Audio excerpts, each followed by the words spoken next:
Math के week विद्यार्थियों के लिए आज है power booster Dodge.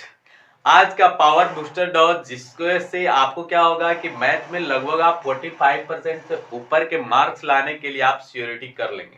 That means कम से कम 45-50 नंबर तो आप ला ही लोगे। दैट मीन्स कि पास मार्क बेहतर से बेहतर तरीके से आप ला लोगे, फिर कोई गुंजाइश नहीं रहेगी कि आपको कोई दिक्कत होने वाला है। मैं मात्र एक एक प्रॉब्लम सबसे रिलेटेड बताने वाला हूँ, ज्यादा नहीं, एक एक प्रॉब्लम ही बताऊंगा। इसके लिए हमने 11 टॉपिक पूरे पूरे मैथ का सिलेक्ट किया हूँ। नो बुक, बस अपने पास जो कॉन्सेप्ट है उसके साथ ही मेरे पास क्वेश्चन भी है और रिलेटेड टाइप के क्वेश्चंस में ऐसा ऐसा बताऊंगा कि जो आपको हिट कर जाएगा। अगर आप बनाने की सीख जाएंगे तो आप आसानी से वहां भी बना लोगे। बस एक ही क्वेश्चन को बार बार बनाने के लिए सोच लेना है। सोच लो कि मात्र आपको 11-12 या एटलीस्ट हो सकता है कि जैसे गोला बेलन शंकु घनाभ लिखा हुआ गणगनाभ, तो ऐसे में 4 क्वेश्चन 5 क्वेश्चन यहाँ हो जाएंगे। यहाँ माध्यमाधिका बोलक है तो 3 क्वेश्चन यहाँ हो सकते हैं। ऐसे में मतलब यहाँ पर भी देखिए 3-4 पॉइंट लिखा हुआ है, तो कुछ कुछ में आपको 4-5 पॉइंट है, तो कोई बात नहीं। कुल मिला के मान लीजिए कि 30 क्वेश्चन होंगे, तो 30 क्वेश्चन 30 टाइप के हैं। ऐसा नहीं किया कि टाइप के 30 क्वेश्चन है। 30 टाइप के क्वेश्चंस को आप क्या करोगे कि बनाना सीख जाओगे। जैसे मैं बना रहा हूं उसी को वीडियो को आगे पीछे बार बार यहाँ तो लफड़ा है नहीं कि मास्टर साहब मारेंगे। आप वीडियो को पॉज करेंगे और बार बार उसको क्या करेंगे, देखते रहेंगे, बार बार देखते रहेंगे, बार बार लिखते रहिए, देखते रहिए। और हाँ, आप जब भी वीडियो देखा करो तो आप पेन पेंसिल कलम उठा करके ही काम किया करो, तभी आपको कुछ पॉसिबल होगा। अन्यथा केवल वीडियो अगर आप देख रहे हो तो वो केवल इंटरटेनमेंट के बेस से होगा, बस और कुछ होगा नहीं। ठीक है, तो आप पेन पेपर उठाएंगे, जैसे जैसे मैं क्वेश्चन बताऊंगा वैसे वैसे करते जाइए। हाँ, एक और बात, ये 11 का पॉइंट मैं एक ही वीडियो में डालूं तो नीरस हो जाएगा और आपको भय भी लगेगा, इसलिए मैं इसे 3 टुकड़े में बांट देता हूँ। आज मैं 3 पॉइंट बताऊंगा, इसके बाद आपको अगले दिन 3 पॉइंट बताऊंगा और फिर उसके नेक्स्ट टाइम फिर 3 पॉइंट बताऊंगा और फिर उसके अगले दिन 2 पॉइंट में खत्म कर देंगे। यानी कि इसके लिए मैं पार्ट 1, पार्ट 2, पार्ट 3 और पार्ट 4 4 पार्ट में दूंगा आपको। 10-10 20-20 मिनट का जैसा भी रहेगा पीरियड, उस पीरियड में आपको देखना है, सीखना है, समझना और कॉपी पर एक नोट कॉपी तैयार कर लेना। उतना ही को बस 10 दिन 15 दिन जो भी आपके पास समय बच रहा है उसमें आप मेहनत करके कंप्लीट करने की कोशिश करेंगे। ठीक है, बीच बीच में यदि आपको किसी तरह का कोई प्रॉब्लम हो तो व्हाट्सअप कर सकते हैं, हमारा कमेंट बॉक्स में आप लिख करके दे सकते हैं और मैं उसका जवाब आपको डिटेल करके दूंगा। ठीक है, आइए पहले हम शांत और अशांत की बात करें तो शांत और अशांत दशमलव मान लिया जाए कि आपसे पूछा जाता है कि 4 बटा में मान लीजिए कि पूछा जा रहा है कि 15, क्या ये शांत है कि अशांत। देखो, शांत और अशांत का एक उपाय है कि जो नीचे का संख्या दिया रहे ना उसको बस ऐसे पकड़ लीजिए और साइड में रफ पेज में जाकर के 3 से लगा दो, जिससे भी आपको लगता है कि लग जाए, पहाड़ा आपको आता ही है, तो 3×5 = 15 हो जाएगा। तो यहाँ पर क्या आपको दिख रहा है, 3 और 5। ओके, 3 और 5, तो आप इसे लिख लेंगे कि 4 ऊपर और 15 के जगह पर क्या लिख लो, 3 और 5। ऊपर से देख लेना कटता उठता है कि नहीं। अगर नहीं कटता है तो ये नीचे के नंबर में हमें क्या चाहिए, केवल 2। ध्यान से, केवल 2 या केवल 5 या दोनों मिला के, ऐसा भी हो सकता है। हो सकता है कि निचले अंश में हर में वो केवल 2 का मल्टीपल मिल रहा हो या केवल 5 का मल्टीपल मिल रहा हो। जैसे नीचे 25 रहता तो 5 × 5, अगर 8 रहता तो 2 × 2 × 2 3 बार रहता। लेकिन अगर ऐसा है कि दोनों मिलावट के साथ आए हैं, 2 × 5 करके आए हैं, 2 × 2 × 2 फिर 5, या 5 × 5 × 5 फिर 2, ऐसे भी हो सकता है। तो चाहे जैसा भी हो, हमें अगर निचला भाग यानी जिसको हर बोलते हैं, हर भाग में बट्टा के नीचे वाले पोर्शन में 2 या 5 दिखे, या 2 भी दिखे 5 भी दिखे, या दोनों का मिलावट दिखे, माने 2-5 अगर दिखता है तो वह क्या रहेगा, शांत। ये ऑब्जेक्टिव क्वेश्चन आएगा, कभी भी आपसे सब्जेक्टिव नहीं पूछा जाएगा और क्वेश्चन आता ही आता है, 100% गारंटी इसकी है, आता ही है। इसमें कोई शंका नहीं कि आएगा कि नहीं, इंसान आएगा कि नहीं, इंसान आएगा कि नहीं, ऐसा होता ही नहीं, कभी हर बार आता है। तो उस हिसाब से क्या हो गया, अशांत हो गया। इसी शांत और अशांत को 2 और नामों से जाना जाता है। क्या जानते हैं, अवसानी, अनवसानी। तो देखो, अवसानी इसी को कहते हैं, शांत को ही अवसानी कहा जाता है, अवसानी। अब इसको क्या कहा जाता है, अनवसानी। ठीक है, अनवसानी। और इसके अलावा अंग्रेजी में तो टर्मिनेटिंग, नॉन टर्मिनेटिंग कहा जाता है, छोड़िए उतना बातें। तो आप समझ गए होंगे। जैसे एक और एग्जांपल लेता हूं, जैसे 7 बटा आपको मिल गया 150, सपोज करो 150 मिल गया, तो ये क्या हो जाएगा, 150 को आप पकड़ो, 150 लिख लो ऐसे, 2 से लगाया 75 हो गया, फिर आपने 3 से लगाया 25 या 75 हो गया, फिर 5 5। अब आप क्या देख रहे हो कि नीचे वाला नंबर में 2 5 5 के अलावे क्या आ गया 3, तो ये क्या हो गया अशांत। क्लियर है। अब हम नेक्स्ट लेवल पर चलते हैं जहां पर हमें एचसीएफ और एलसीएम की जानकारी लेनी है। ठीक है। अच्छा, शांत वाला एक और एग्जांपल ले लो। जैसे मान लीजिए कि आपको मिल गया 11, 11 बटा में मान लीजिए 50 मिल गया हो। ठीक है, तो आप 50 को ऐसे ले लो और 2 से 25 दूनी 50, फिर 5 से 55 25। तो जैसा कि देख रहे हैं कि यहाँ केवल क्या आ रहा है, 2 और 5 5 5 आ रहा है। ठीक है, 2 डबल 5 आ रहा है और एक सिंगल 2 आ रहा है। तो हमें क्या यहाँ पर मान लेना पड़ेगा कि ये क्या है, शांत दशमलव है, और ये जो है क्या है, अशांत है, और ये क्या है, अशांत है। क्लियर है रिस्पॉन्स, बिल्कुल एकदम, इसमें कोई डाउट नहीं, कोई दिक्कत नहीं होना चाहिए। नेक्स्ट अब हम एचसीएफ और एलसीएम पर बात करते हैं। देखिए भाई, दो नंबर्स के साथ अगर एलसीएम और एचसीएफ पूछा जाए, ऐसा तो खैर होगा ही नहीं जल्दी कि आपसे एलसीएम और एचसीएफ पूछेगा, लेकिन कभी कभार देता भी है। ठीक है, तो एलसीएम एचसीएफ तो आप जानते ही हो, लेकिन हमें जो बताना है जिसकी चांसेस ज्यादा होती है वो ये होता है कि आपसे पूछा जाता है एलसीएम दे देगा, एचसीएफ दे देगा, और दो गो संख्या का गुणनफल देता है। दैट मीन्स कि पहली संख्या गुने दूसरी संख्या। ठीक है, पहली संख्या गुने दूसरी संख्या, ऐसे करके रहेगा कि एलसीएम गुने एचसीएफ बराबर पहली संख्या गुने दूसरी संख्या। क्लियर है। तो ऐसे में मान लीजिए कि एक संख्या आपको दे दिया गया 15, एक संख्या दे दिया गया 20।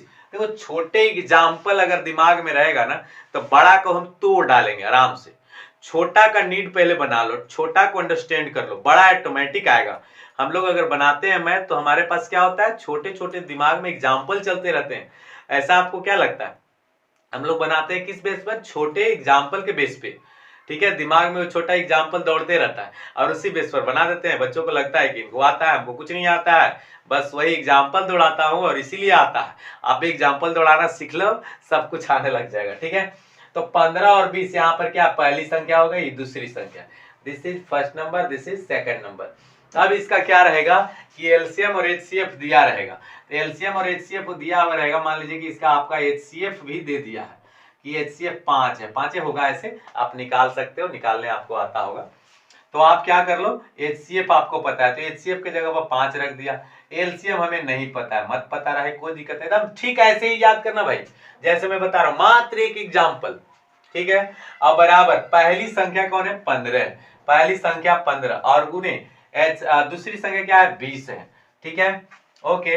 अब यहाँ पर एलसीएम हमको निकालना है ना, तो ये 5 जो यहाँ गुना में है राइट साइड जाएगा तो भागा में हो जाएगा।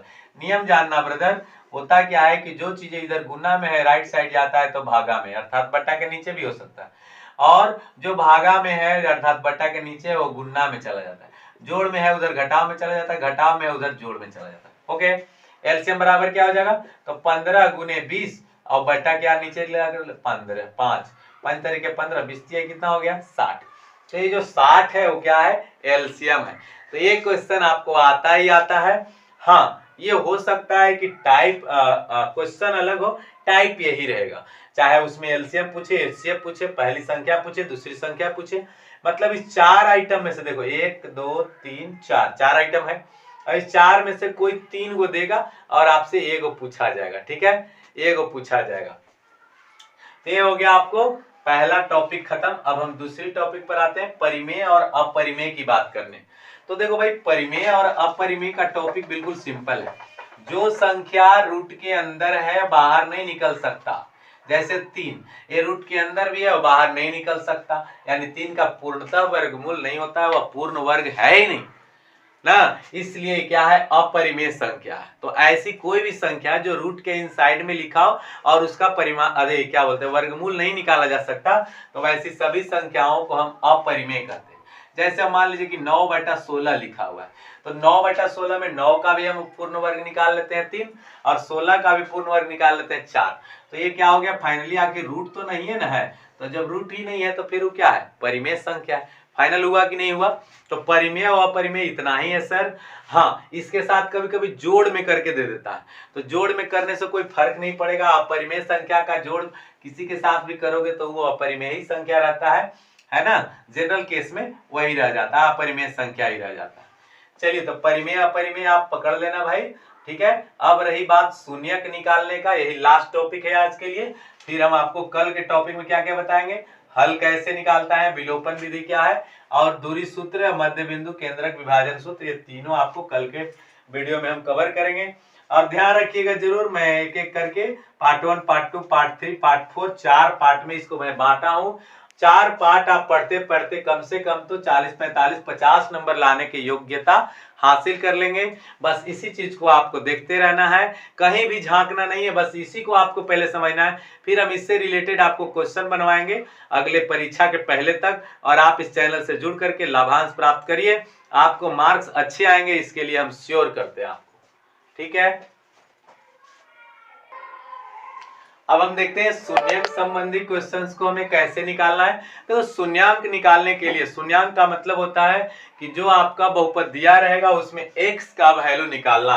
तो अब करना क्या कि मान लीजिए कि इसका आपको पूछा जा रहा है कि इसका शून्यक ज्ञात करो, तो आप क्या करना, उस बहुपद को नीचे लिख लो, x का स्क्वायर माइनस 4 बराबर लिख दिया 0, यहाँ स्पेस नहीं था। अब क्या करेंगे, 4 को राइट साइड ले लो, x स्क्वायर बराबर 4। अब x बराबर क्या हो जाएगा, तो रूट के अंदर में 4, सही। अब ये 4 का वर्गमूल क्या हो जाता है, होता तो 2 ही है, लेकिन चूंकि ये द्विघात समीकरण से आपको क्वेश्चन पूछा गया है तो इसको हमेशा प्लस माइनस 2 के अंतर्गत रखना, ओके। तो ये क्वेश्चन हुआ, आप इसे डन कर लेंगे एज इट इज, जैसे है वैसे ही, बिना कुछ दिमाग लगाए बॉस कि और यही आएगा कि नहीं आएगा, ये आएगा ही आएगा। यहाँ पे ध्यान रखो, आप ऐसा क्वेश्चन जब बनाना सीख जाओगे, इस तरह के मॉडल को सीख जाओगे, तो ऐसे क्वेश्चन जब आएंगे तो कुछ भी रहे, जैसे मान लीजिए कि आपको इन आकर के दे दिया कि x का स्क्वायर माइनस 16, क्या फर्क पड़ता है भाई, इतना बराबर 0, x का स्क्वायर बराबर कितना हुआ 16, x बराबर कितना हुआ रूट अंडर 16, 16 का वर्गमूल प्लस माइनस कितना हुआ 4, खत्म। आया कि नहीं आया? तो बस एक टाइप सीख लो, ब्रूसली का सिद्धांत, एक पंच मारना उसने सीखा, 1000 पंच का तरीका नहीं सीखा, वह एक पंच सीखा और 1000 बार सीखा, बढ़िया से सीखा, बस उसी से वो क्या है कि विनर बनता गया हमेशा। और उसका कथन भी क्या था कि मैं इससे नहीं डरता कि कोई 100 पंच मारना जानता है, मैं उससे डरता हूं कि वह एक पंच को 100 बार प्रैक्टिस किया, 1000 बार प्रैक्टिस किया, उसके एक पंच मारने के बाद हमारी हालत खराब हो जाती है। तो दैट मीन्स कि हमें एक ही टाइप सीखने हैं, बढ़िया से सीखने हैं। और इस चीज को जैसे ही आप सीख जाओगे ना, आपको छोटा लगेगा, थोड़ा सा लगेगा, और जब आप सीख जाओगे तो इसके बाद आपके मैथ बनने शुरू हो जाएंगे। आज से भी अगर आप शुरू हो जाओगे तो अभी से भी इधर 10 दिन का समय, उधर 17 दिन का समय है, तो दैट मीन्स कि आपके पास 20 से 25 दिन का समय है। रिलैक्स, मैं बता रहा हूँ, 5 दिन लगातार मैथ को करो, आपका मैथ बैलेंस में आ जाएगा। चलिए आगे देखते हैं ये क्वेश्चन कैसे करेंगे। ये गुणनखंड विधि है आपके लिए। तो देखो, फर्स्ट और लास्ट, पहला और अंतिम, इसको गुना कर लो, तो 2 गुने x स्क्वायर क्या हो जाता है भाई, 2x स्क्वायर। पहला और अंतिम को गुना किया तो 2x स्क्वायर। अब बीच वाला क्या है, 3x है, तो 3x को बस तोड़ दो ऐसे करके 2x और x में।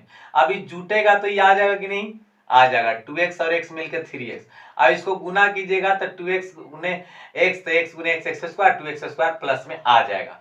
चलिए, तो बाकी चीजों को जहां था वहीं पर लिख दीजिए वापस से। हमने इसको ब्रेक किया, इसको ऐसे तोड़ा जाता है कि जोड़े या घटाएं तो खुदे आ जाए, और गुना करें तो फर्स्ट और लास्ट के गुणनफल के बराबर आ जाए, ओके। अब इन दोनों को कॉमन करेंगे x, तो यहाँ आ जाएगा x और ये में आ गया 2। फिर इन दोनों में से कॉमन करेंगे तो -1 कॉमन होने वाला है, क्योंकि देखो जो यहाँ आएगा वही यहाँ आएगा, पहले ही से बल्कि लिख लो। अब आप सोचो कि कितना से गुना करें, तो कुछ से गुना करना है, जो है यहाँ भी वही है, खाली चिन्ह का अंतर है, तो -1 लिख दीजिए, चिन्ह बदल जाएगा, ऑटोमेटिक ठीक हो गया। अब क्या हो गया, x - 2, और फिर क्या हो गया, x - 1। तो ये इतना बराबर आप क्या करते रहो, 0 लिखते रहो, 0 लिखते रहो, 0 लिखते रहो, और इसमें से एक चीज को निकालो, जैसे x - 2 बराबर 0, तो x बराबर क्या हो जाएगा बॉस 2, और तथा x - 1 बराबर 0, तो x बराबर कितना हो जाएगा 1। तो जैसा कि आप देख सकते हैं, हमने कुछ ही पलों के अंदर में आपको ये 3 टाइप के क्वेश्चन को बता दिया, और ये 3 टाइप के क्वेश्चन आपको बहुत लाभांश दे पाएगा, ठीक है। इतने क्वेश्चन को करो, सीरियस रह करके करना, इसे मजाक में मत लेना, और बहुत ही अच्छे मार्क्स आते हैं। मैं बता रहा हूँ, शॉर्टकट बहुत अच्छा है। 11 पॉइंट है आपके लिए, 4 वीडियोज आपके लिए मैं डेवलप करूंगा, चारों वीडियो जरूर देखिएगा। कुछ वीडियो कल आपको मिलने वाले हैं। नेक्स्ट रोज थोड़े थोड़े पढ़ते रहो, इसके बाद बताना कि कैसा लग रहा है। Thank you for watching my video till the end.